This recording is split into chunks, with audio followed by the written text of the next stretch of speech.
Want to view a secret chat on Telegram? Here's exactly how to find and open it on iPhone or Android. First, open the Telegram app. You'll land on your main chat list. Now, how do you identify a secret chat? Look carefully at the chat name. Secret chats have a small lock icon next to the contact's name, and the name usually appears slightly different from regular chats. Once you see the lock icon, simply tap on that chat. And that's it. You're now inside the secret chat. Now here's what makes secret chats different. They are end-to-end encrypted messages are not stored on Telegram's servers. You can enable a self-destruct timer. Messages cannot be forwarded. Screenshots may notify the other person depending on device. If you don't see the chat in your main list, remember, secret chats are device-specific.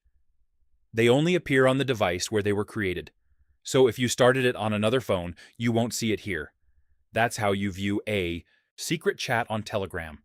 If this helped, like the video and subscribe for more Telegram privacy tips.